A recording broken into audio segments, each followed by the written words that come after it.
Boycott के ज़माने में भी छुप छुप करके मुसलमानों को राशन, पानी और ज़रूरियात की दीगर चीज़ें जितनी पहुंचा सकता था पहुंचाता रहता था।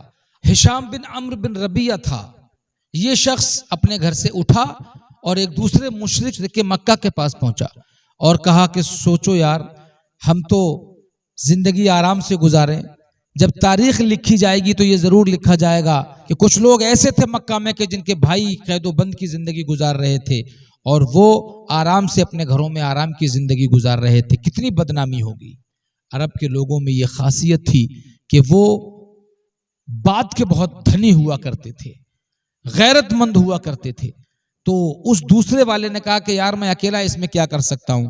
तो अब ये दोनों लोग उठ करके एक और मुशरिक मुतइम बिन अदी के पास गए। इन्होंने मुतइम से भी ऐसे ही अपने जज्बात का इजहार किया।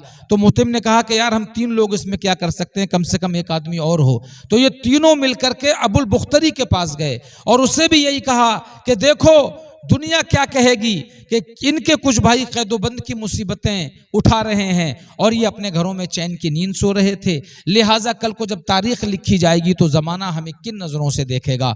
अबुल बुख्तरी ने कहा यार बात तो सही है। लिहाजा जब ये 4 लोग हो गए तो इन्होंने सिहन काबा में आकर के ये बात कही और कहा सुनो ए कुरैश के लोगों, तुम सब जमा हो, ये कहाँ का इंसाफ है कि तुम्हारे कुछ भाई एक एक दाने को तरसें, पानी की एक एक बूंद को तरसें और तुम इज्जत और आराम की जिंदगी गुजारो।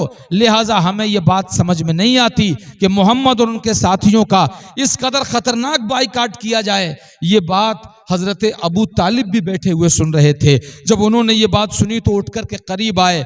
हालांकि अबू तालिब से भी बाइकाट चल रहा था, लेकिन एक ही दिन पहले रसूलुल्लाह सल्लल्लाहु ताला अलैहि वसल्लम ने अबू तालिब को एक बात बताई थी। वही बात अबू तालिब ने इन लोगों को बताई और कहा कि सुनो, कल मेरे भतीजे मोहम्मद ने मुझे ये खबर दी है कि तुमने हमारे बाइकाट का जो मुआहिदा लिखा है, जो हमारे बाइकाट का दस्तावेज लिखा है ना, उस पूरे दस्तावेज को जो काबे में लिख करके लटकाया गया है, कीड़ा खा गया, लेकिन जहां जहां अल्लाह का नाम लिखा है उसको कीड़े ने नहीं खाया, वो वैसे का वैसा ही है। लोगों ने जब अबू तालिब की बात सुनी और ज्यादा हैरत में पड़ गए और कहने लगे ए अबू तालिब, हम मुआहिदे को काबा से निकाल के भी ला सकते हैं, लेकिन अगर ऐसा नहीं हुआ जैसा तुम्हारे भतीजे ने कहा है तो फिर क्या होगा। अबू तालिब ने कहा कि अगर ऐसा नहीं निकला तो मैं मोहम्मद को तुम्हारे हवाले कर दूंगा। लिहाजा एक नौजवान दौड़ता हुआ गया, काबा के अंदर वो मुआहिदा जो लटका हुआ था बाइकाट का, उसे उठा के लाया। जब मजमे आम में ला करके देखा गया तो यकीनन जैसा मुस्तफ़ा ने बताया था वैसा ही पाया गया। जितना लिखा हुआ था सबको कीड़े ने चाट लिया था, लेकिन जहां जहां लफ्ज़े अल्लाह लिखा था बस वो जगह अपनी पूरी आबोताब के साथ चमक रही थी, कीड़ा नहीं चाट पाया। इतना देखा, मोहम्मद अरबी के इस मौजज़े को देख करके सब हैरान हो गए। एक नौजवान ने जोश में आकर के उस मुआहिदे को फाड़ के उसके परखच्चे उड़ा दिए और कहा सुनो, मैं इस मुआहिदे को अपने पैरों तले रौंदता हूं और आज से मोहम्मद और उनके साथियों पे लगाई गई तमाम पाबंदियों को खत्म करता हूं। इस मामले के बाद ये मुकातिया, ये बाइकाट का सिलसिला खत्म हुआ और लोगों को इससे निजात मिली। जैसे ही मुकातिया खत्म हुआ, रसूल अकरम सल्लल्लाहु ताला अलैहि वसल्लम और मुसलमानों को इस जिल्लत की जिंदगी से निजात मिली। मुस्तफ़ा जान रहमत ने फिर निहायत ही नरमी और शफकत के साथ दीन की तबलीग शुरू की। लेकिन अब चूंकि मुशरिकीन मक्का जो आपकी दुश्मनी पर दिन ब दिन अपनी हदों को पार करते ही जा रहे थे, वो आपके कार्य तबलीग को बिल्कुल एक आंख पसंद नहीं कर रहे थे।